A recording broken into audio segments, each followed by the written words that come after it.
When did going to McDonald's become like fine dining? You're like, I'm getting McDonald's. And your whole family's like, oh my God. Not since I was like 6. Yeah, you get a burger and you guys all like dress up in your nice clothes. Hey, best. Guys, we're going to church and then we're going to McDick's. Woo! Like you show up at McDonald's wearing like a lobster bib. Yeah.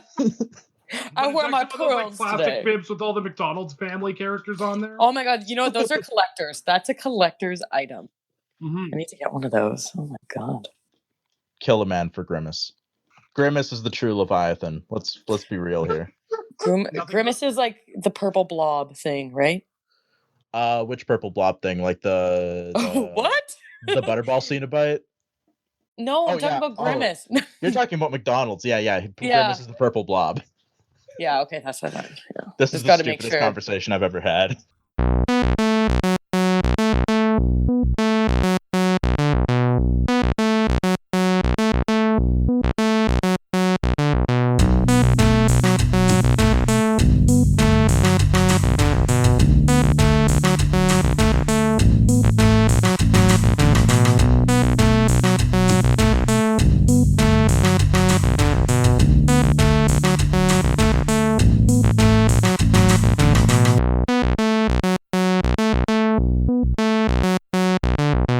The podcast isn't a podcast anymore. It's an art statement. Oh, yeah. Of course. You guys are really standing up. I get really angry if people suggest that we're a podcast, and like, we're more than a podcast. We're collective. Exactly. I'm so beyond podcasting at this point. What is that even? The network keeps insisting that we're a podcast, so we gotta at least keep the facade for a while. Fuck if the network says so. That gosh darn network. All hail the fucking network. Praise be to the network. Praise be to the network and everything that it does to make sure we're happy. Hello, and welcome back to Sequel Decay. I'm Stefan Salegio, and with me is Chris Ranta, as well as returning special guest Kyra Palylyk. That was the most inventive introduction that we've had in a while. Thanks, Kyra. Thank you so much. It's not just us, it's like kind of like moaning and like kind of like muffled despair. No, I bring the sound effects. Yeah. Good, as you should. Yes. So Kyra's been on the show twice now. Does that make us feminists because we've had a woman on the show more than once? Yes. Basically, you're just one hashtag I stand with women away from really being there. Yeah, we are one virtue signaling hashtag away from you're so close. Speaking of feminism, what movie are we talking about today? Hellraiser, the trilogy. Well, it's not really a trilogy. It's more no. It's 2 films. What 3 through 10 are we talking about? What? In a perfect world, it's 2 films. In a perfect world, it's 1. I don't know. The second one has its moments. I like the second one. No, I like the second one, but like in a perfect world. Okay, I mean, like Hellraiser movie and it bombed. We are reviewing the first 3 Hellraiser movies, those being Hellraiser, Hellbound, Hellraiser 2, and Hellraiser 3, Hell on Earth. But there are actually 10 Hellraiser movies, and Kyra, you are the one who reached out to us for a Hellraiser episode. Yes, I was sitting with my dad last week, and he always tells me the worst movies. He's like, "Oh, we should watch blah blah blah," and I'm like, "Dad, no one wants to watch that movie." John Wick? No, I'm just kidding. John Wick. Wow. I'm just kidding. But then he's like, Hellraiser, so whatever, give it a try, and I immediately was like, "Wow, this is actually a good movie." And I reached out to you kids. Yeah. And then we were like, okay, so how much of the Hellraiser movies do you want to do? And you were like, do we have to do more than one? And that was the correct response. Why?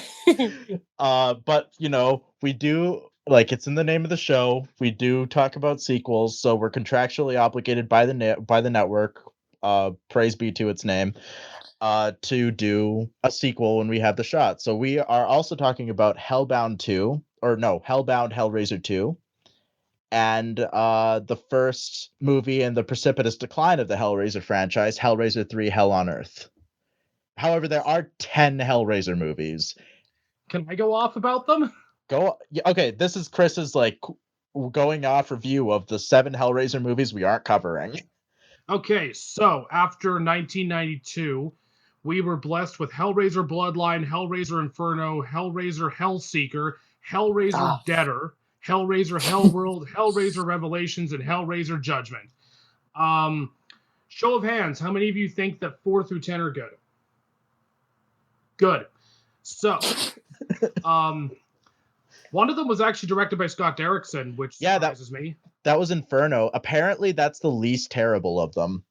Yeah, that one's the least bad. Sorry, Scott Derrickson directed Sinister and Doctor Strange later. As well as The Exorcism of Emily Rose, Deliver Us from Evil, and I feel like, The Day the Earth Stood Still remake that nobody remembers except for me. But yeah, so if you want an idea of how good these movies are, most of them didn't start off as Hellraiser movies. Mm-hmm. They were just made into Hellraiser movies, kind of like how the Cloverfield sequels were made into Cloverfield movies. Yeah, they just kind of threw Doug Bradley as Pinhead in for 5 minutes near the end of the movie, usually. And then Hellraiser Revelations was made so that they could keep the rights. And it's like how they always make like an awful Fantastic Four movie every 10 years or so. Same idea. What do you mean? Those are my favorite. Oh, I didn't say they were. I'm just kidding. God. I'm kidding. I like how we also bring on the host that's like most willing and ready to troll me too. My personal favorite, according to Wikipedia again, one of the actors said that the release of Hellraiser 10 was not a priority for Dimension until the sexual abuse allegations involving Harvey Weinstein came out. Right, because Harvey Weinstein's company was in charge of Hellraiser at this point. Yeah, he was in charge. Yeah, Dimension was in charge from 3 to 10. Oh, 3 to 10? Oh, good. I like the first 2 the best. Phew. Oh yeah, we don't have to feel morally reprehensible about liking the first 2. Oh, good. Thank God. Yeah, and the last 2 were made for what, $20 and a hand job? So yeah, they're extremely cheaply made movies. And actually, there's a YouTube video I watched for this episode, and I'm gonna you'll notice if some of my points are kind of influenced by it. But it's called it's from a channel called In Praise of Shadows, and they have an anatomy of the Hellraiser franchise. And they talk about kind of each movie in the franchise. Apparently, the last one is one of the most disgusting movies in existence. Why? I think there is like a scene where they make somebody. I got to turn off my phone. Where they make somebody like gargle spit, like somebody else's spit, and it's like very visual on screen. Oh, yeah, that's disgusting. It's like not gross in like a smart way or like a way that means anything like the first 2 movies. It's just kind of gratuitous. Yeah, I'm not about that life. Definitely no. So Hellraiser is a 1987 British horror movie that is written and directed by Clive Barker, and it is based on a novella that is also written by Clive Barker called The Hellbound Heart. And personally, I think The Hellbound Heart is a better title. Metal. And it's Barker's directorial debut, and it involves a criminal and hedonist named Frank Cotton who summons a mysterious group of beings called the Cenobites, who immediately tear his flesh apart with hooks and kill him. And then later his brother and his family move into the same house and inadvertently resurrect him, and shenanigans ensue. This movie cost just about $1 million to make and made almost $15 million at the box office. So it was definitely one of those, not necessarily a cult movie because it did well, but definitely kind of a under the radar movie in its time. It was very controversial for just the sheer amount of gruesome violence and general depravity, but it's now considered a classic. Chris, what do you think of Hellraiser? Well, before I go into my initial thoughts of Hellraiser, it's funny you bring up that you think the film should have been called The Hellbound Heart. Mm-hmm. Because Clive Barker originally wanted it to be called The Hellbound Heart, but the studio said it sounded too much like a romance, according to the IMDb trivia. Well, so Clive Barker offered sadomasochists from beyond the grave. That sounds like that sounds like awesome. that sounds like an Ed Wood movie. It does. And then this gets better. A 60-year-old female crew member, according to the IMDb trivia, offered the title "What a Woman Will Do for a Good Fuck." So I'm raising my fist up in solidarity. So as far as my initial thoughts on what women will do for a good fuck, I have some personal connection with Hellraiser. Okay. I first saw the movie when I was 12. Oh. I was at a Walmart. I think this was when we went to K-Days, and my dad said, like, we found it in the $5 bin. My dad said, "Oh, you'll love it. It's a fun little horror movie. Go for it. It's great." So I went, okay, and I brought it home, put it in, and I didn't watch it since, until now. This is the first time I've watched it since I was 12. Did it terrorize you? It honestly, it scared the, like, I don't want to say it scared the shit out of me. It just disturbed me.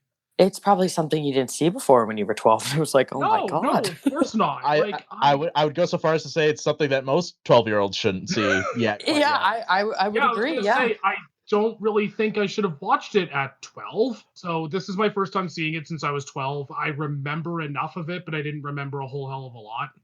I love this movie so much.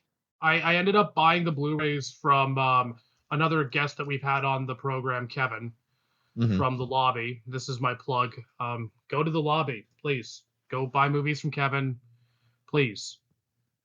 He needs money. Give him money. And that's the plug. We're done. While you're at it, give me money. No. You deserve nothing. Throw me a couple dollars too, Yeah. You know what? Kyra gets money. Kevin gets money. Stefan can fuck off and die. Thank you. Okay. You know what? I think that's fair. So yeah, I bought these because I was intending on eventually getting around to watching them again, because I thought, okay, I should watch them again. I watched some of the sequels when I got older, which then turned me off even more to the first one for obvious reasons. Yeah, that'll do it. I wonder why. It's probably because they're bad. So I thought, okay, well, I should probably give the first one another go. And then Kyra sent us all texts in the middle of the night like, "Hey, Hellraiser." And I'm like, no, fuck it, sure, why not? Hello! Chris, I know you're half asleep, but Hellraiser. Bye. That's what I did. All right, before I give my thoughts, Kyra, what are your quick and dirty thoughts on Hellraiser? I really I liked it. I thought it was actually cinematically beautiful. Like I really liked all the shots. I liked how it had like an over sexualized and dramatic tone to it. One of my favorite scenes is is when Frank and Julie, Frank and Julia, Frank and Julia are having about to go, like cheat and have sex, and of course her wedding dress is just like neatly lying there on the bed, like perfectly uncrisp, and they like do it right on there. And for me, like I just like the cheesy but over dramatic kind of aspect of the horror. So yeah, it was definitely a good movie, and I'm really glad that I watched it. I was always see, Chris, I was like you. I also watched horror movies when I was way too young, and then I was completely turned off them. I would probably say until like a year ago. So I'm finally getting back into horror, and I think this was a great movie to start with. Hold on, let me fact check you there for a minute. I was also exposed to horror movies when I was a young lad. Hellraiser was the only one I was turned off by. Oh, really? Mine was Pan's Labyrinth. Well, Pan's Labyrinth isn't horror, though. That's the thing. It's more of a dark fantasy. Well, you know what? It did it, okay? Also, rewatch Pan's Labyrinth. It's really good. I don't want to. I'm too afraid. It's one of my favorite movies. Like, trust me, it's good. It shakes me to the bone. I think Hellraiser was the only one I was actually turned off by, because like I watched a lot of weird shit when I was a kid. Like I did a double feature of The Evil Dead and Peter Jackson's Dead Alive when I was 13, like back to back on 2 different VHS tapes. And those are 2 of the nastiest movies I've ever fucking seen. And I was just like, cool, I want more. If it wasn't for the 80s visuals and effects, I wouldn't have been able to watch this movie. Like, it would have been made me like really uncomfortable still, even now, I think. Just like the ripping of the skin and the pulling apart flesh and ugh. That was a bit much for me now. Yeah. Yeah, Oh like my. I'm like Hellraiser, like that was one thing that actually surprised me was that Hellraiser still makes me genuinely uncomfortable. And it's very like it looks like they're ripping plastic, but still just like some Oh, yeah, twisted ideas. Yeah. like for me, like body mutilation, like to the extreme that Clive Barker goes to, and sexual horror especially don't jive that well with me. Mhm. So this was not the easiest thing for me to sit through. I had to take like an extended break so I could watch Hellraiser 2, and then Hellraiser 3 I just watched fine. So anybody who's like talked to me knows that like I didn't really get into horror movies until recently. Thanks, Chris. But Hellraiser was, even after I started getting into horror movies, Hellraiser was always something that I was like, you know what? I don't need to know anything about this because I've read a Wikipedia synopsis and it looks interesting. I don't think I need to take a part in this little corner of pop culture. And Chris, like I had a conversation about Hellraiser specifically, like shortly before Kyra contacted us, where I was like, you know, I don't think I ever need to watch Hellraiser.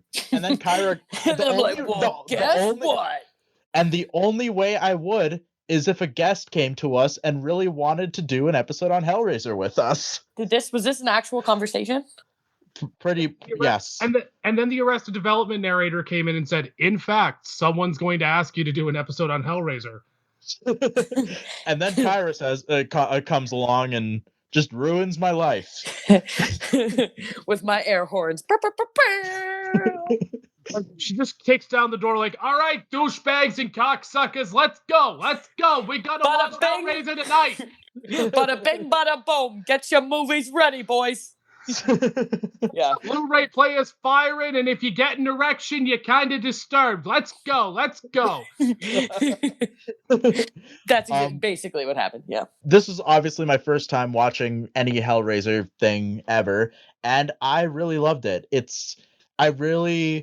I wasn't expecting it to be as like Lovecraftian as it is. It's very much like a Lovecraftian romance almost. Yeah. And chick flick.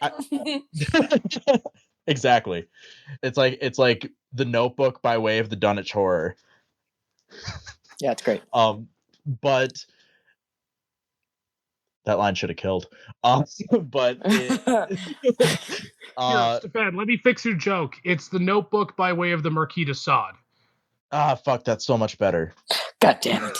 Yeah, we'll get into it. It's really fucking good.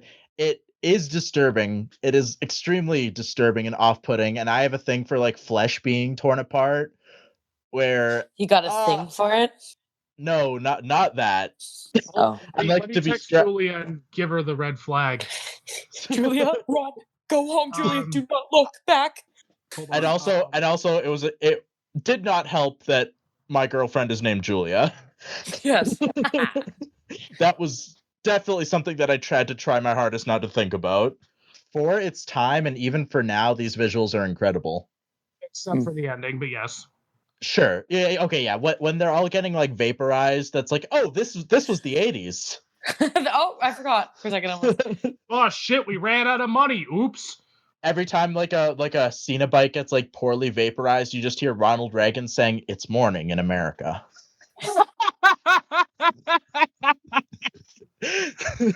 Reaganomics kick in when you realize they ran out of money to finish the fucking effects properly.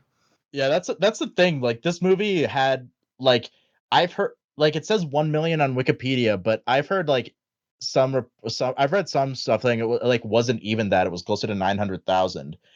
So the fact that they could stretch that little money for film production, I mean, that little amount of money this much is kind of incredible.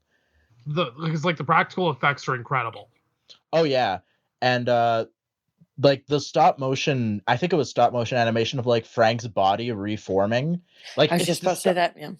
Yeah, it's fucking disgusting, and I'm gonna But it's try my so hardest to never good. watch it again. But it's like I'm actually, it's almost beautiful in a way. I'm gonna watch a video of it right now, actually. All Why? right, that's a little strange.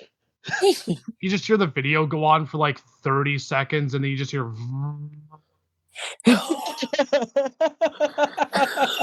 Oh my god.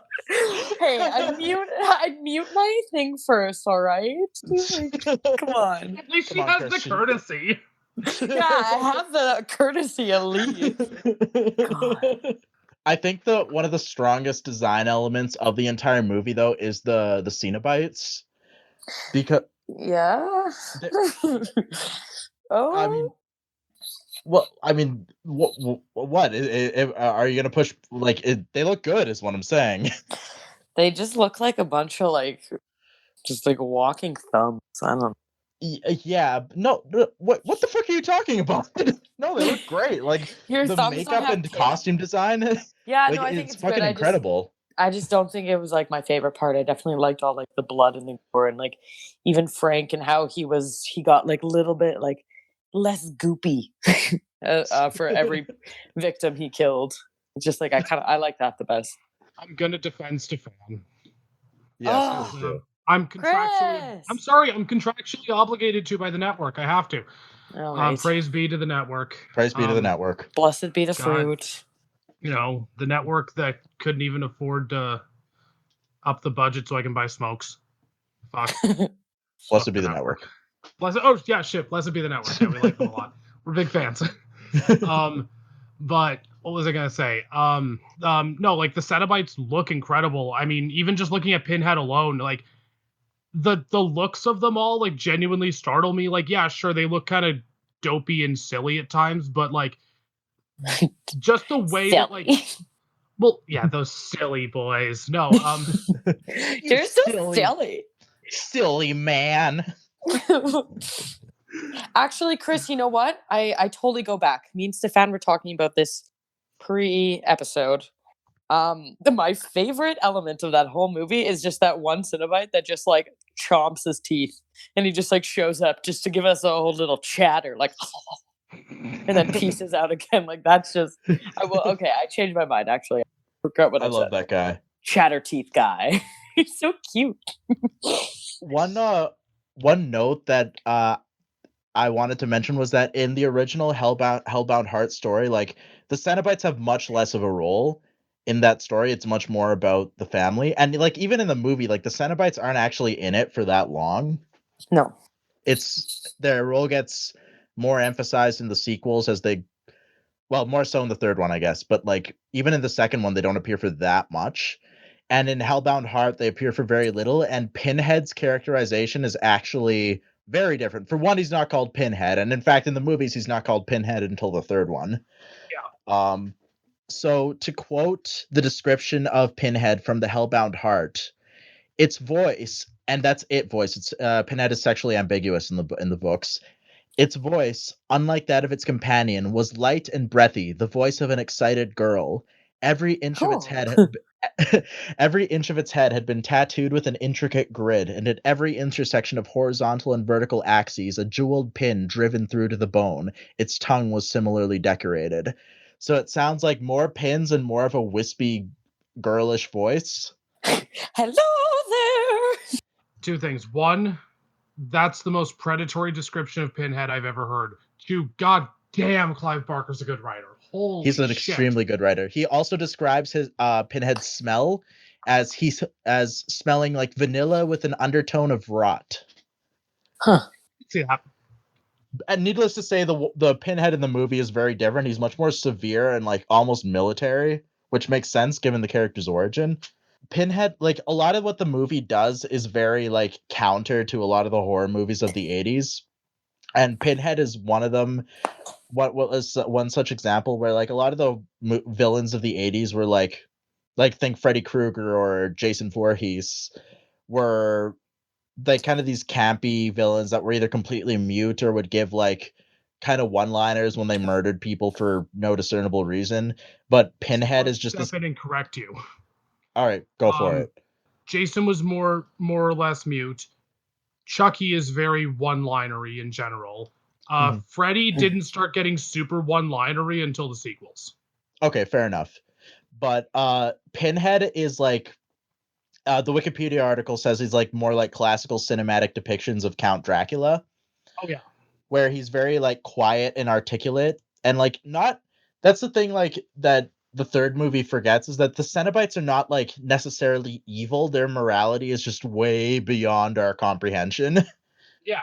And it's very well articulate, and I think that's a compliment to Doug Bradley's like performance, that like it comes across so otherworldly coming out of coming out of Pinhead's mouth.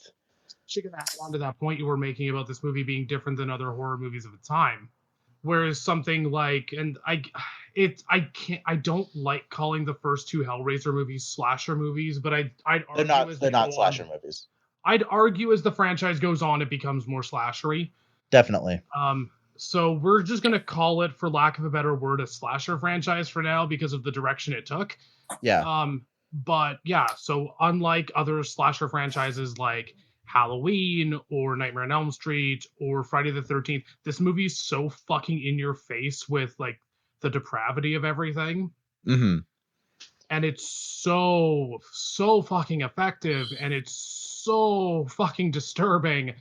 And I think that's why it works so well. Like, it feels like a David Lynch movie in the sense that he just like shoves you right in there and goes, look at it and do not turn away. And you don't want to turn away, really. Like, it's so fucking disgusting, but at the same time, you're so like allured to it. So you almost become what the movie's kind of commentating on. Like, going off of that point, like its depiction of like, or sex and sexuality, like, for one, it was very uncommon for a movie of the era to have like two female main characters. And to have like one of their arcs like be so fundamentally tied to their sexuality, like talking about Julia. And there are like, kind of, for lack of a better word, like fan servicey scenes. Like there's a few topless scenes in there, but like any like sex in the movie is like immediately undercut by this kind of like perverse feeling that like kind of echoes the Cenobites' own ideology on pain and pleasure, being that they're kind of intertwined to the point where there's no real distinction for them anymore. And like you can even see like later on in the movie, like even one Cenobite, like the female Cenobite, like she has like a gash in her throat, and it looks kind of like a vagina. Oh, really? I didn't even notice. Oh yeah, like at least that's how I read it. And like it's this combination of like really disturbing imagery and like at least implied sexual imagery that like I think it's really interesting, because like most horror movies of the time are like it's very gratuitous, it's just tits and ass for the sake of tits and ass. Whereas Hellraiser, yes, it does have nudity, but it feels like more thematically woven into the story. Oh, sorry. I looked up the photo shoot. It totally does look like a vagina. Yeah. It's very, yeah, a little bit. Like it's definitely like suggestive. Yeah, I'm far from the first person to make this point, but the Cenobites are like dressed in straight up BDSM gear. Oh like, yeah. It's like a horrifying mutation of BDSM gear, but it is BDSM gear. Well, it's just like the whole theme of like pain and pleasure. It's just like, it's curious and it's dark and daunting and inviting, but also like terrifying and fearful. Like, ugh. Actually, spent the last 10 minutes explaining sexuality as men. Why don't we let the woman talk? Yeah, go for it. I don't know. I liked it. I think that Julia, bad bitch. I don't know. Going back to Chris, what you said, that 60-year-old woman, what a woman will do for a good fuck, or whatever you said. It's just funny. It's just like, I like how, not that I don't like it, but like, I like how the main character, although she is a villain, she's like this like strong, sexual, like powerful woman that like doesn't let anything stand in her way. And even in the second one, Frank like comes back to her and she's like, no, like, I like how she in the first one was just like this sexual woman who was lusting heavily over Frank, and then in the second one she just became her own like sexually powerful, evil, not evil, but magnetic woman into the character, and kind of like really leaned into the antagonist role, like throughout femininity though. She was dressed so beautiful, and she always had the nicest gowns, and her makeup was always done, and she's gorgeous, but she's like, I don't know. I just like it.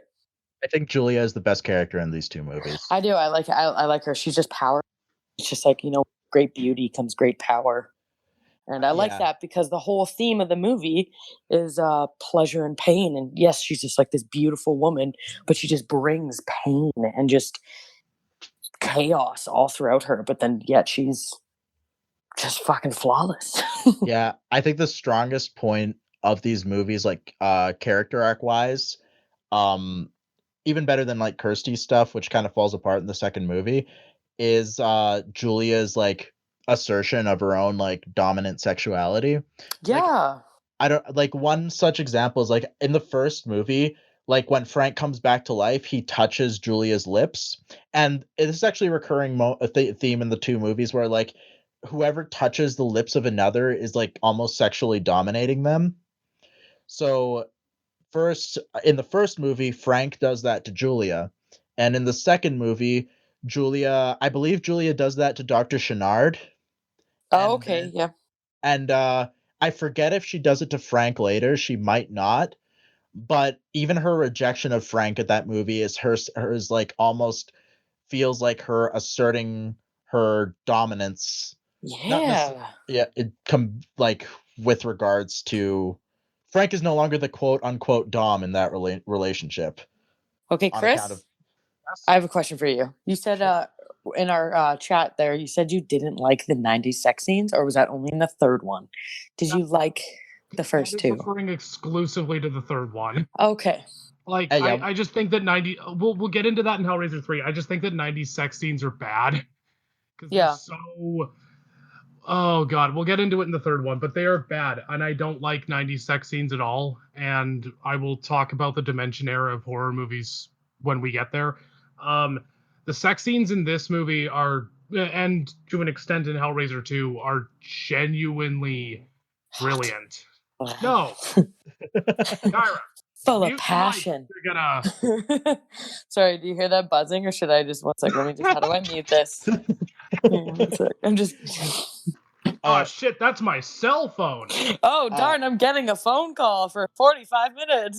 So this I'm far from the first person to make this claim, but like Frank's origins are a little ambiguous. Like we know he's kind of a ne'er-do-well, it's suggested, but we don't really know to what extent. All that we know is that the reason he seeks out the box is basically because he's a hedonist, meaning that like his goal in life is to maximize pleasure as much as possible. And we don't really know how much he knows about the box, which is apparently called the lament configuration. Oh, duh. And not in the movie. I don't think they call it that until like the bad sequels. We don't know how much he knows about it going in, but it's assumed that he assumes that by getting it, he can maximize his own pleasure, because like when Julia goes to his room, he sees all like the photos of the weird sexual acts he did with other women. And she rips it out of anger.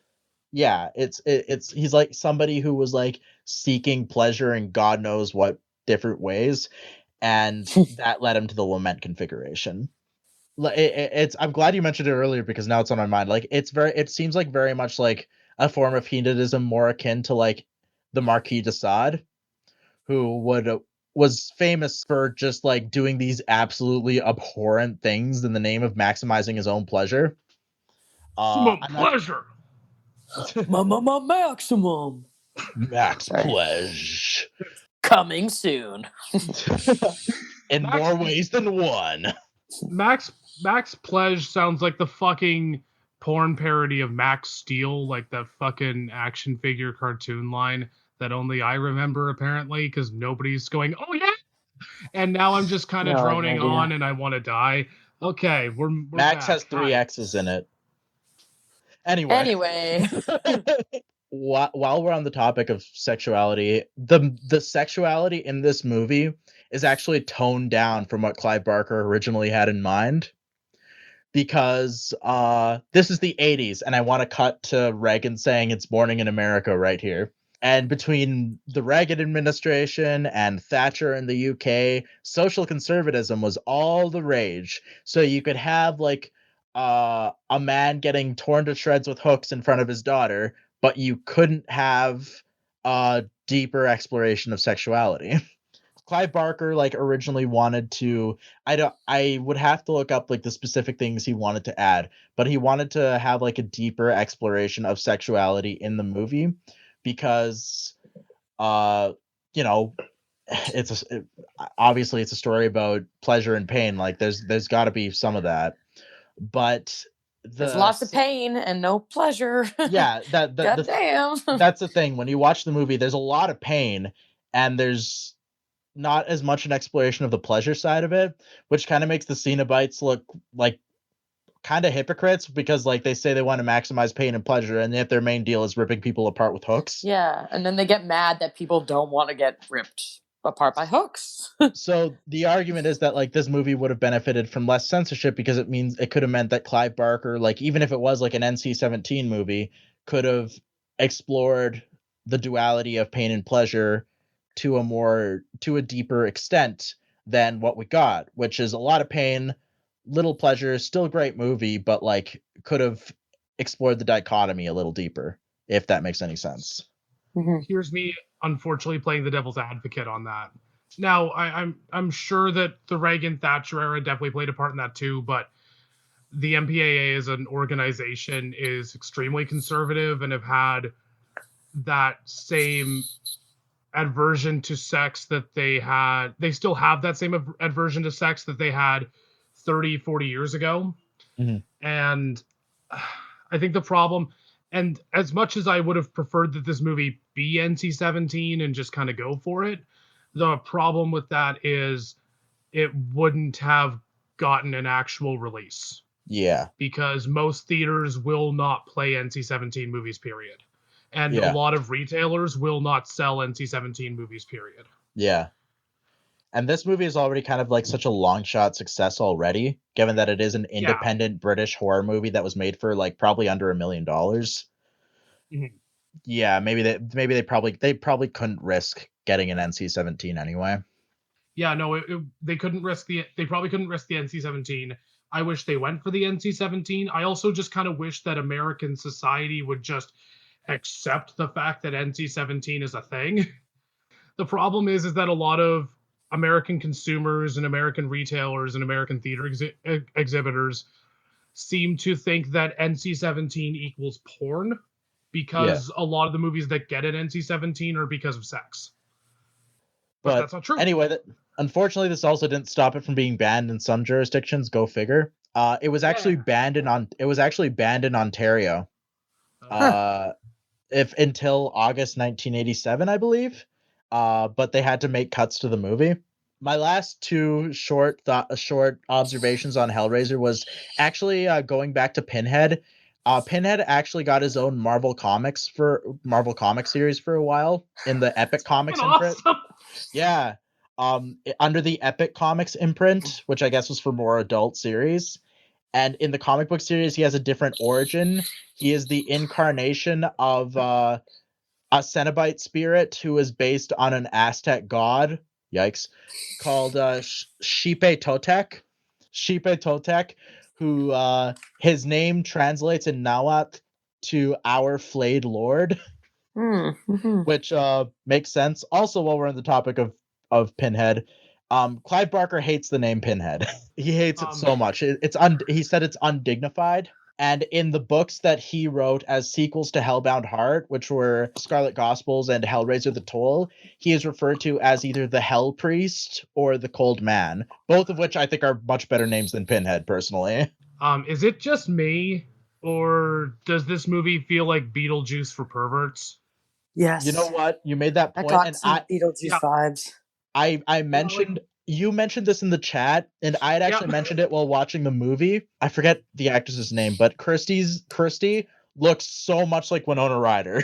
Yeah, and also, isn't that actor the same girl that was in Gremlins? No, that's Phoebe Cates. Oh, well, they all kind of look alike. So Yeah, except Winona Ryder's the one that we stand. Of course. Yeah. Why don't we go around the table and give our recommendations? Kyra, you go first. What do you mean? Do you recommend Hellraiser to the good people at home? Oh yeah. Sorry, I was like recommend to change the movie. Sorry. Yeah, I really do. I thought it was good. It's a good mix of pain and pleasure.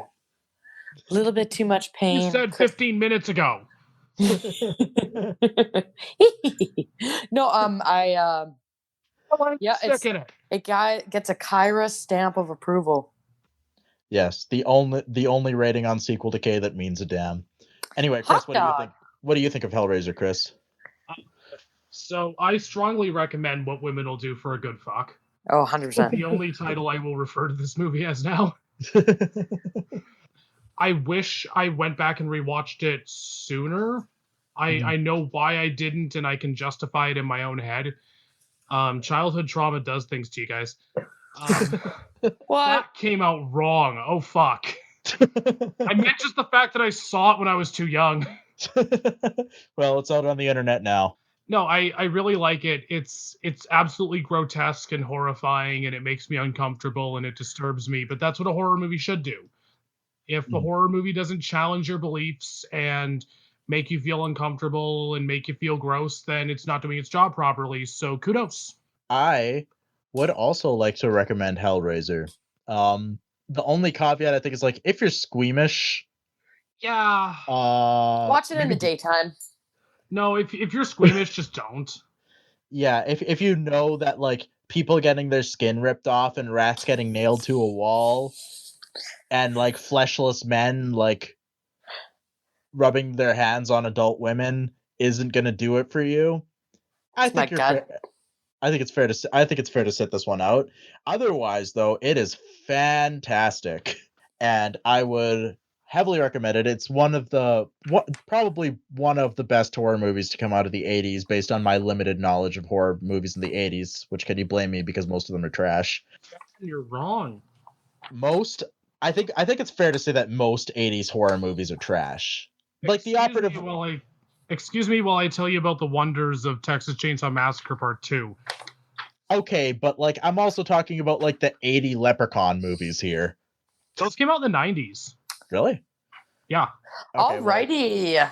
Well. All right, who wants to lead us into Hellbound Hellraiser 2? Kyra. Jesus. Wept. Nice. Very nice. Is the first line of Hellraiser 2. And that's all I got. Stefan, back to you. Wow, that was you started off really strong. Thank you so much. Oh yeah, okay. So I just have a couple questions for me. Unlike my fellow friends here, I am really bad at researching movies, so I am just gonna ask some questions that I hopefully that you guys can answer for me. Mm-hmm. First of all, where the hell did her boyfriend go? Right? He was The just great there for her, helped her, being written out of the script, and just dumped her off right at the asylum, and was like, "Sorry, babe, gotta go." You know, she could probably fight the the BDSM sex demons on her own. Like, it's fine. It's whatever. Yeah. According to this book I read called Hellraiser: The Appendices, the great American novel by British novelist Clive Barker, it says that they got to the asylum. He was going to go in there with her and try to explain everything, but then she said that she was pregnant, so he just ditched. Oh God, that's just even worse. Wow. Is that actually what it says? No, that book doesn't even exist. Oh God. I don't know, Chris. It's like, Chris, Jesus, I don't like this movie anymore. Chris lies to you on a regular basis. Come on. Don't trust the Chris. Okay, so this is my Kyra Palylyk shitty interpretation of the plot of this movie. Okay, so she gets dropped off at the asylum, and she's there. She meets this doctor, and this doctor and all these patients don't believe her. So she meets this girl that really likes puzzles. So her and Puzzle Girl are just, hanging out at the asylum, and she's like, "Don't you dare use that mattress. Julia got killed on that mattress. She gonna come right back." And they're like, "Oh crazy girl. So they ended up, what did they do? They ended up killing someone on the mattress, and that's how Julia comes into play. Yeah, they kill one of the patients. Cool. I liked in this movie how you get a little bit more of a background. The first movie, I liked how it just kind of threw you into this like wacky kind of dark world, but I really liked how there was like ancient scripts that you see in the doctor's office and just a whole bunch of extra backstory with this. You definitely get a little bit more of a look into the lore of the world. Yeah. The most uncomfortable scene in that movie for me was when the doctor was in the office and wanted to resurrect Julia, and he gave one of the patients that believed that had bugs all over his skin that shaver, and he started hacking at his skin.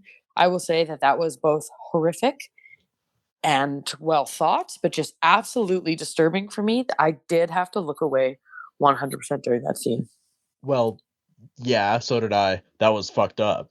Clive Barker did not come back to direct, but he did do the story on it. However, the screenplay was by Peter Atkins, and it was directed by Tony Randell, who also did the live-action film adaptation of Fist of the North Star.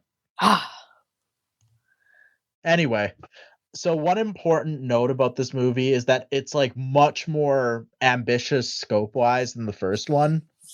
Like, this is like if the first one was like a Lovecraftian romance, this one is like way more of the Lovecraft. You actually see more of the hell dimension, or what the Labyrinth, I guess, is what it's called, and you see what the Cenobites worship, which is just this giant polygon called Leviathan in the sky that maybe makes people insane when they look at it, maybe, and might be watching everybody all the time. It's not entirely clear. It also causes hallucinations. It could be Sauron. It is also Cthulhu. It's something. Another note is that New World Pictures, who distributed this movie and the previous one, was going through massive financial difficulties. They would actually end up closing up shop after this movie. So the budget for this movie got cut to about the same budget as the first movie. So consider how much they stretched the budget of the first movie to make it look as good as it did. Now consider the fact that they had the same amount of money for this one, but they also included a Lovecraftian hellscape. Guys, what are you doing? Like, this movie is like kind of hindered and helped by its financial difficulties, because like the first half or so feels very empty to me. Like, it doesn't really seem like anything is happening. There's a lot of build up, but like not a whole lot of progression, if that makes any sense. It isn't until they actually get to show off their 50-cent budget that they actually like the plot actually like moves forward, and you get to see all the weird imagery and like the thought-provoking ideas.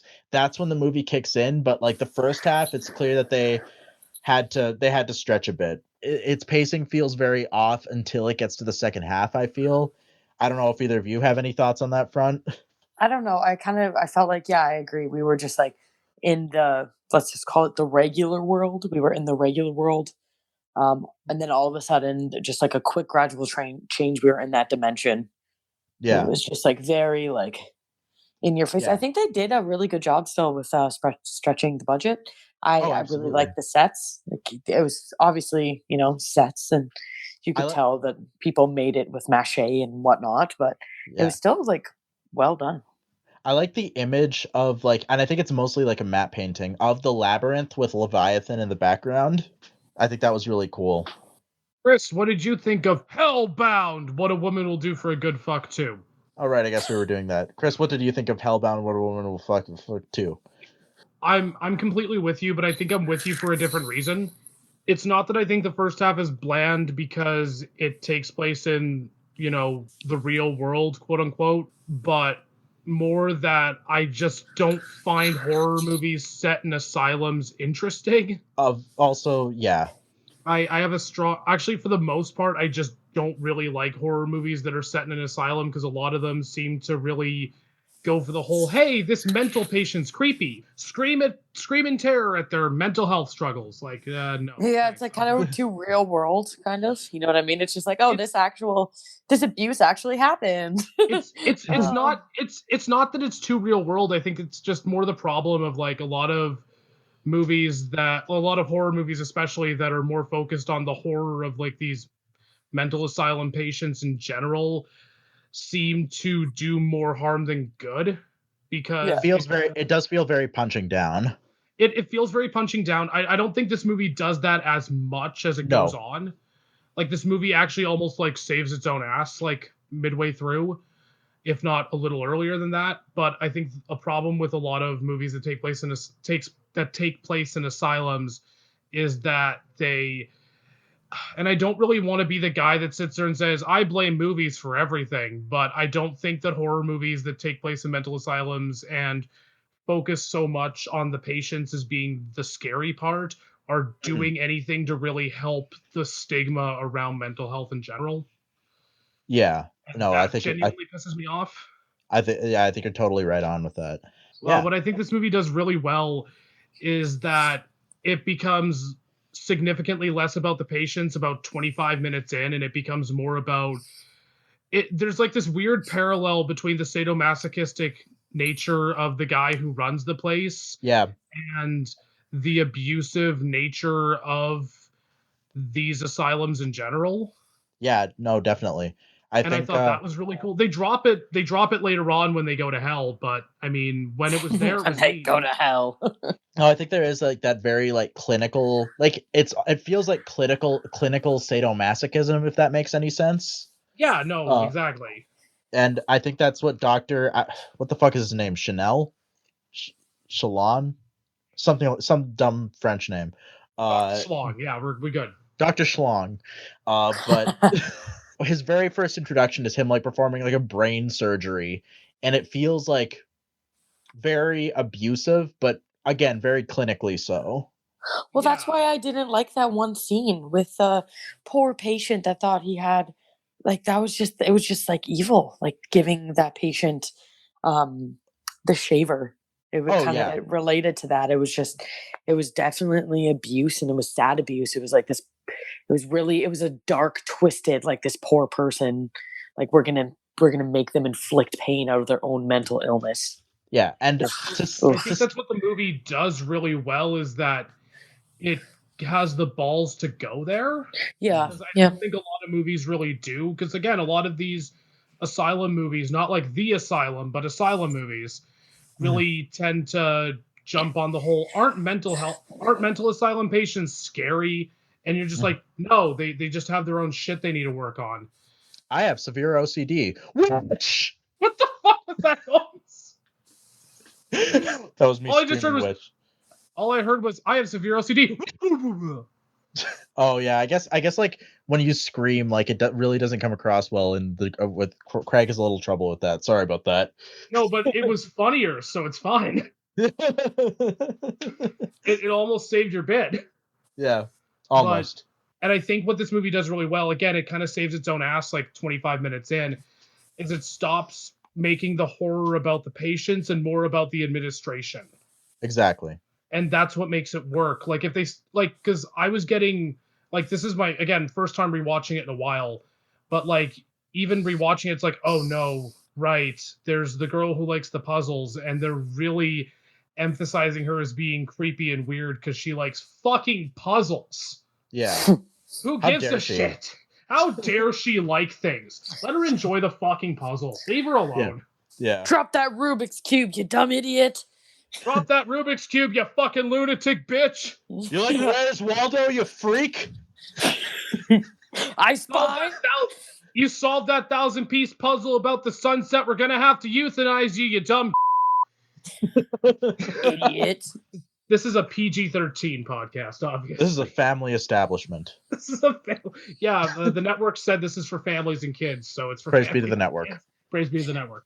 Blessed be the fruit. Kyra, it's praise be the network. I swear to God, I don't want it coming back down here again. Please, for the love of God, just say praise be the network. Praise be the network. Praise be the network. Thank you, sir. Thank you. Now it doesn't have to take Brandon again. He's sleeping. Poor boy's been through so much. in my slight defense, like it's not so much that like the fact that it takes place in the regular world bothers me. It's more that they cover in 45 minutes what it felt like should have been covered in like 20 to 25 minutes. Yeah, Uh, I think the big thing that kind of bothers me about the first half too is that it relies so much on archival footage from the first one. Oh yeah, they use a shitload of like I feel like it's like 5 minutes of archival Which footage. I actually liked because Why? it really clarified some of the points that I missed. It really gave me like a good foundation going into the second one. I was like, oh yeah, this happened because of this, because of this, because of that, and these people did this. Okay, cool. Second one, continue. Like it really was like a good refresher because I watched it like a week between. Right? Okay. I don't know. That was just me. That's just me. I don't know. Like I watched it like between a few days, and it really kind of felt like excessive.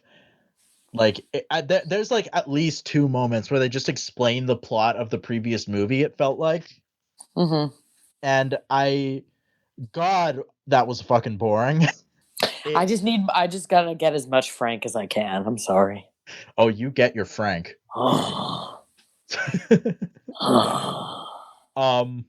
Best character.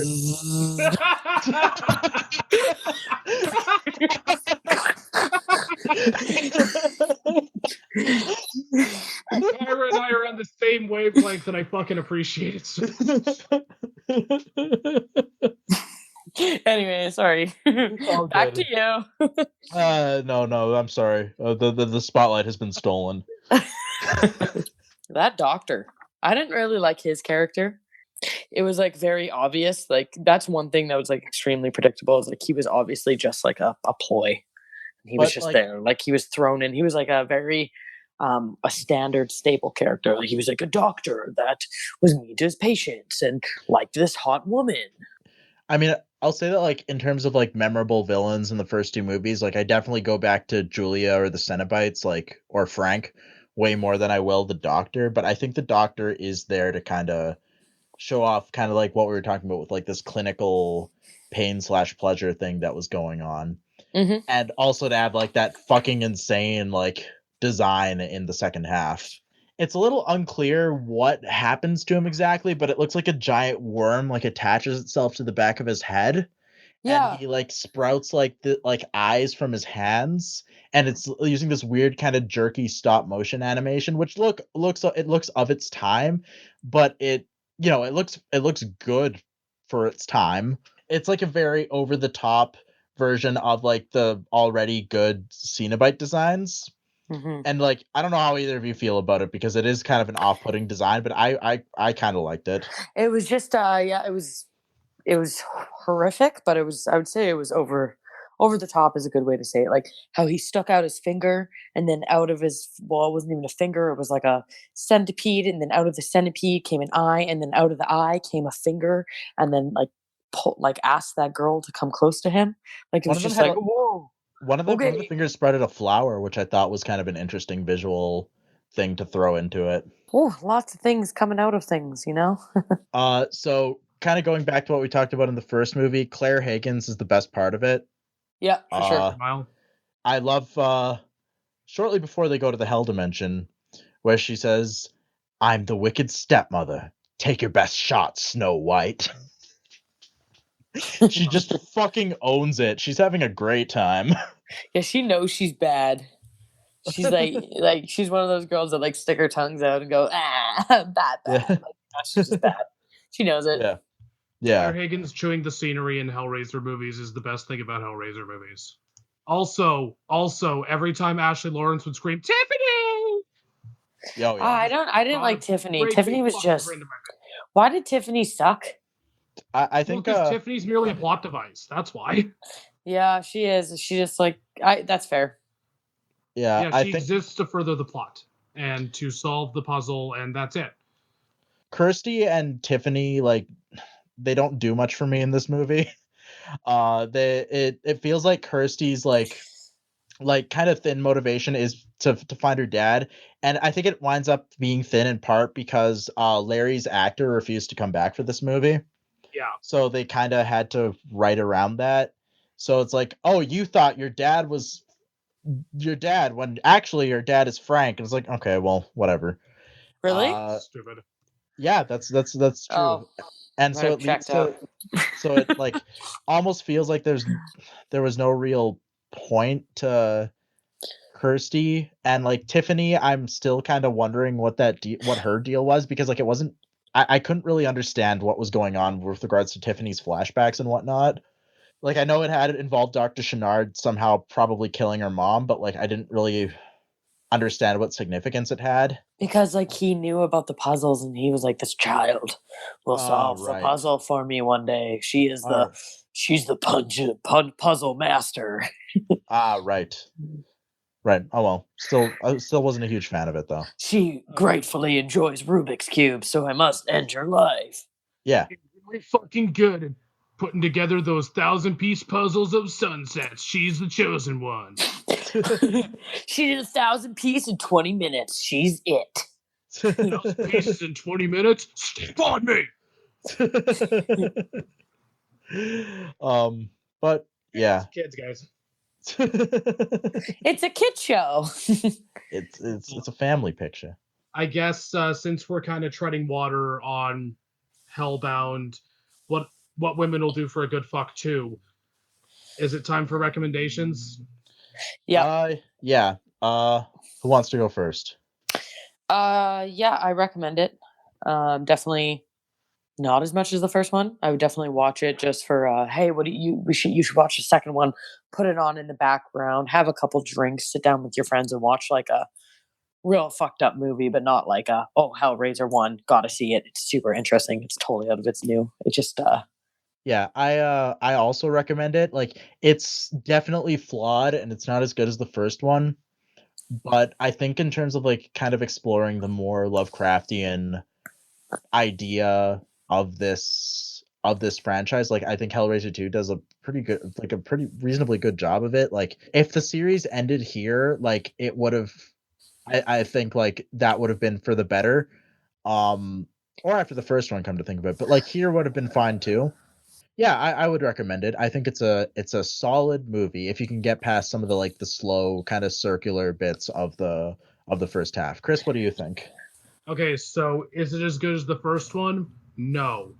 Does it fall into a lot of the trying to develop the final girl of a slasher movie trappings? Yeah. Is it the only Hellraiser sequel to I would rate more than half a star on Letterboxd? Yes. Because it's actually good. It's like I wouldn't call it like obviously it's not a masterpiece. I've seen so much better, but a lot of the points you guys touched on are absolutely correct. The way it kind of develops the world and the lore more is interesting, and there's a lot of really cool set pieces, and there's some really good stuff that they do with that. And it's fun just to throw on in the background. I would say it's probably the only Hellraiser sequel worth giving a damn about, but in an ideal world, I don't see any reason for there to be a sequel, period. the only thing that I like the sequel, the only thing that I think was awesome is just like the redemption of Julia's antagonist. Yeah. Dark princess character. That was actually what Clive Barker wanted for the film series, was for Julia to be like the main villain of the series instead of the Cenobites. I would love that. She just kept on getting like resurrected and resurrected. And someone's like, how? Kill her. But yeah, Claire Higgins was didn't want to come back, and Pinhead was way more popular. So that's one of the reasons we got Hellraiser 3, Hell on Earth. Chris, why don't you lead us in? So Hellraiser 3, Hell on Earth is a 1992 cinematic abomination, and coincidentally the third installment in the Hellraiser series, according to Wikipedia.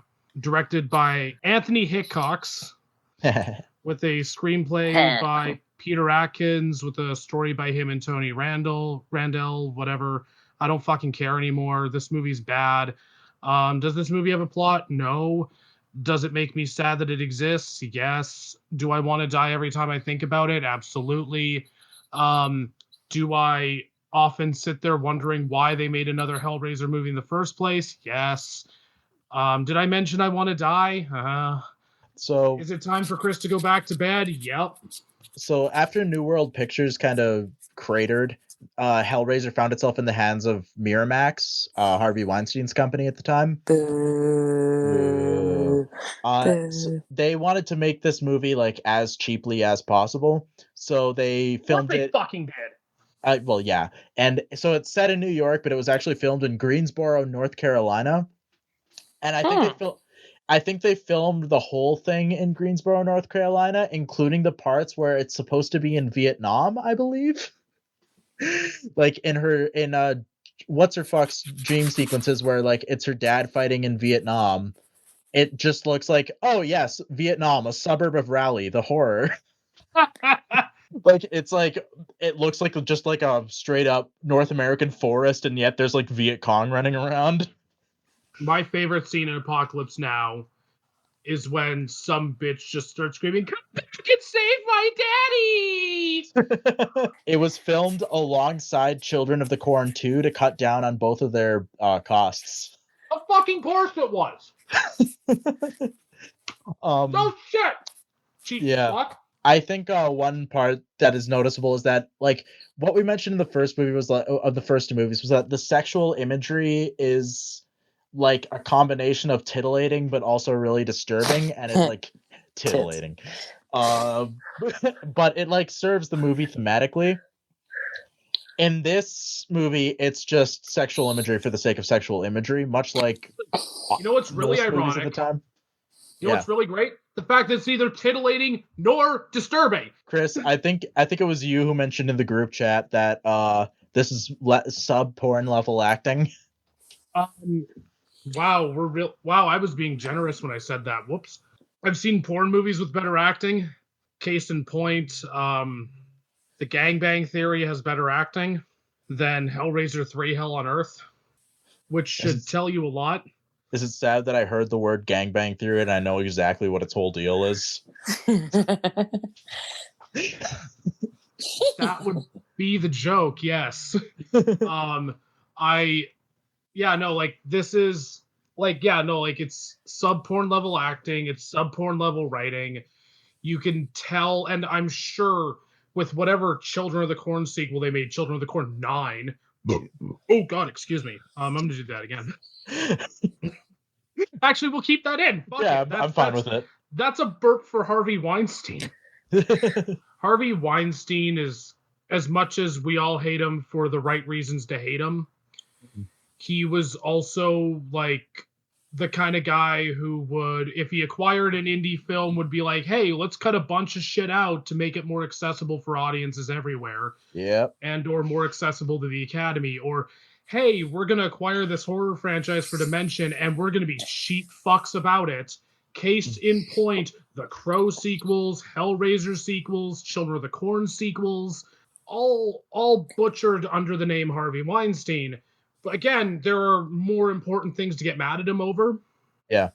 But, like, if you want the crystal clear version of why this movie... Like, this is, like, the crystal clear version of, like, horrible, subpar bullshit, fucking... Like, this is the 90s horror in a nutshell, and this is... Like, you hate 80s horror. I hate 90s horror so much. I can be open-minded and say I hate both. I'm going to go off for a minute. At least 80s horror has, like, some kind of giddy charm. Like, Amityville 3D is fucking hysterical. Friday the 13th Part 3 3D is fucking hysterical. Like, there's some bad, dumb shit that came out in the 80s, but fuck, some of it's funny. You can really tell, like, where that they definitely mandated, like, there needs to be more action in this movie, too, because, like, the last part is just, like, an extended action sequence in a Hellraiser movie, which seems really out of place, and, like, you can tell they thought, oh, well, we need to make more action figures of the Cenobites. Because all of a sudden there's these new Cenobites, one of which is just one that hurls CDs like a shuriken.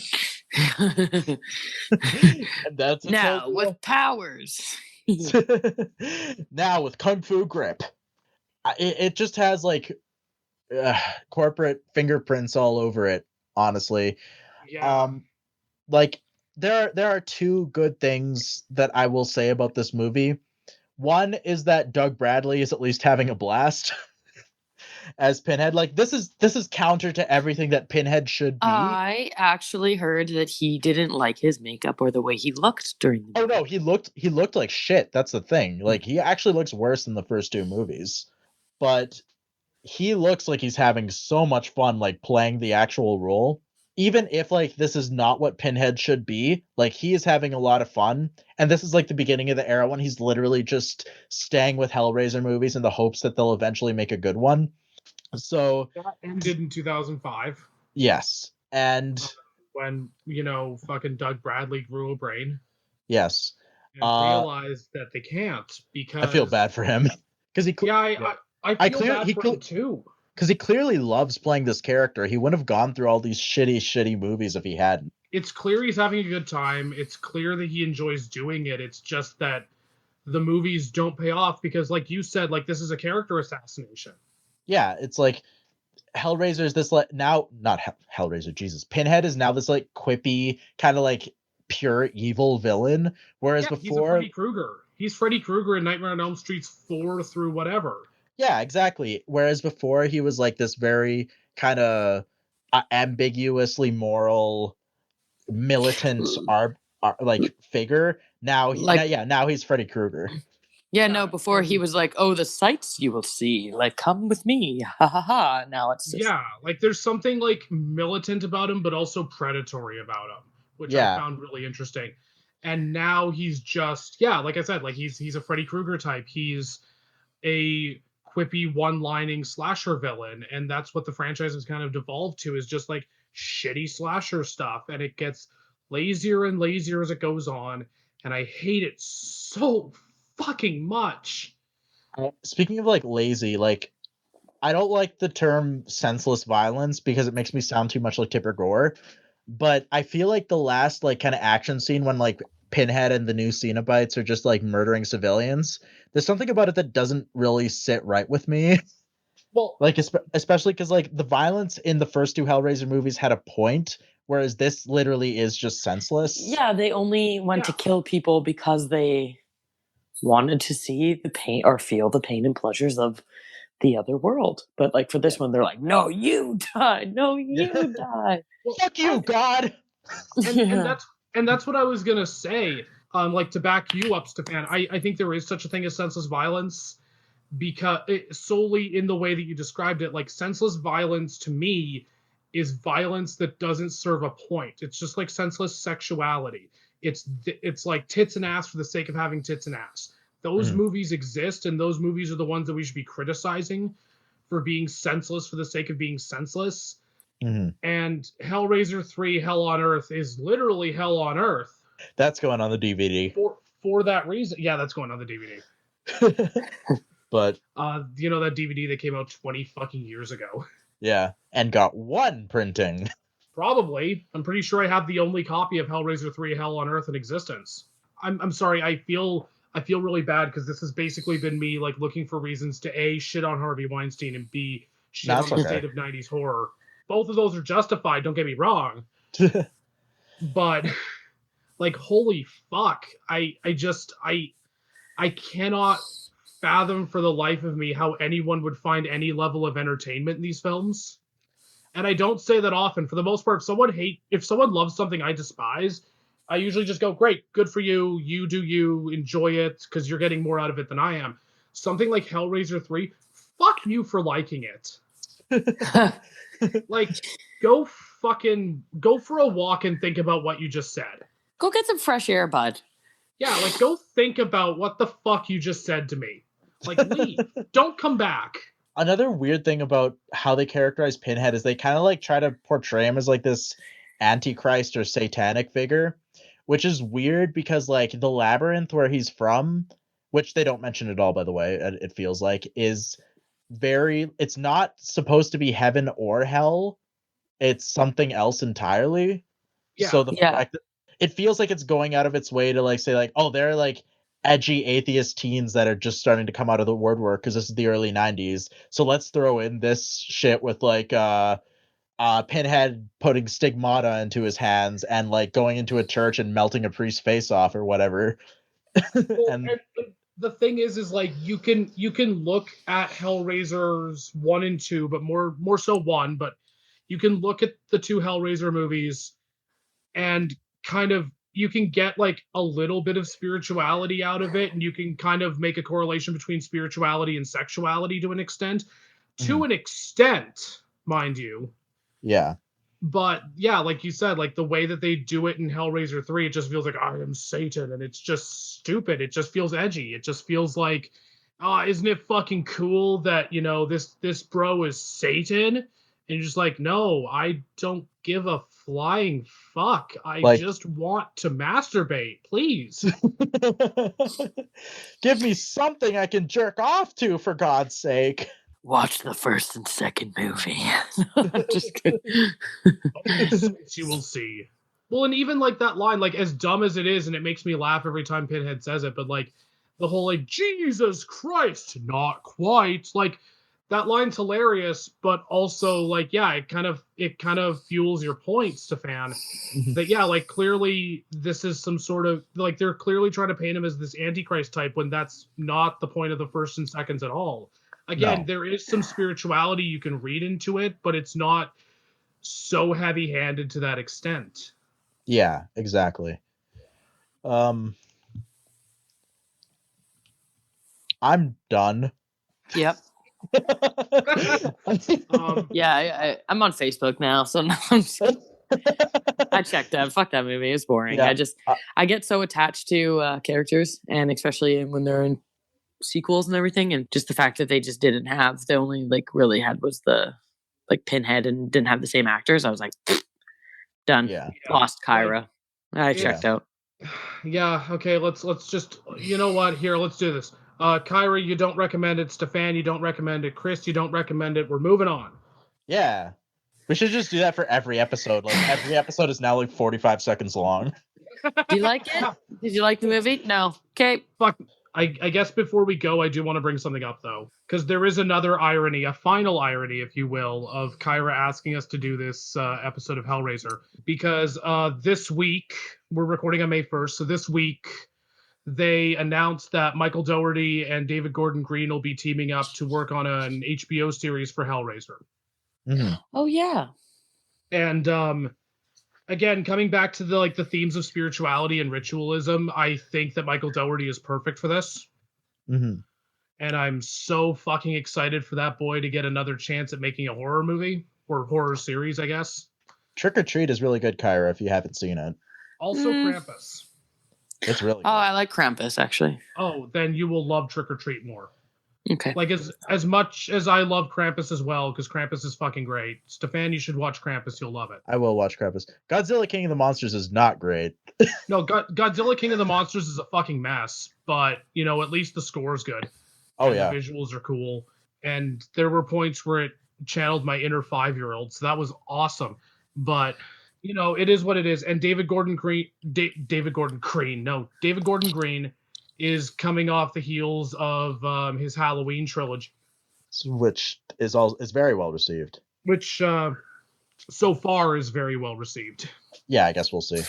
And I'm eagerly looking forward to see what both of them do. I hope that this is what the Hellraiser franchise needs to be saved with. Like I'm hanging on to that HBO subscription until this comes out, and if they fuck this up, I'm done. And also no Harvey Weinstein, so I'm gonna feel good supporting it. Oh, thank God. Instead, it's being produced by Danny McBride. Finally, a Hellraiser thing that we can feel warm and fuzzy about watching. Yeah. Also, it's fucking awesome that Danny McBride is producing a Hellraiser show. That's a strange thing to think about. That's fucking great, though. I love that man so much. We should wrap this up, though. We should. Kyra, thanks so much for being on. Yeah. Thank you so much for having me. I love watching movies, and I love talking about it with my friends. Yay! Likewise. Yay. So wholesome. We can't pay you this time, though, because we got our budget slashed again. Yeah. Oh, yes. The network. Yeah. Praise be to the network. Praise be to the network. Praise be to the network. Okay. Guten Morgen, comrades. We are Sequel Decay. Happy May Day. Happy May Day. Do not support Amazon today, please. please. I'll suck your dick if you don't support Amazon today. Sucking dick is praxis. Yeah, exactly. Sucking dick in the name of maintaining a picket line. Which, Hell, I'll get behind that. No. Just kidding. I will. No, we'll talk. We'll talk. For political activism, I'll suck your dick. But handies for activism, I do declare. Oh boy. Okay, we're leading it out. You can smash that like button on Facebook. We're there at Sequel Decay. On Twitter, we are at Decay Sequel. You can listen to this program on the following platforms: iTunes, Spotify, Google Podcasts, Stitcher, and YouTube. Yes, we're back on YouTube. How fucking exciting is that, kids? We're back on fucking YouTube. We're and YouTubers. If you have money to, yeah, we're YouTubers now. That means we're not gonna be able to get dates. Shit, I gotta let Julia know because now she's got to dump me.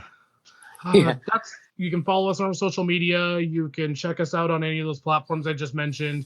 We do have a Patreon if you want to throw some money our way, but we're not expecting anything at this point because we only have 6 fans and they're all just as poor as we are. So enjoy listening to our show for fucking free. Fucking parasites. Make some goddamn money. I hate you all. We provide entertainment, raw sexuality, and pride. What more could you ask for? Exactly. Okay, I'm gonna go eat something. I'm fucking starving. All right. I'm going to sit here and wait for the staff meeting. I am going. Okay. All right. Goodbye, everybody. All right. Goodbye. Goodbye. That was fun. Good episode. High five. High five. Yeah. Yeah. Yeah.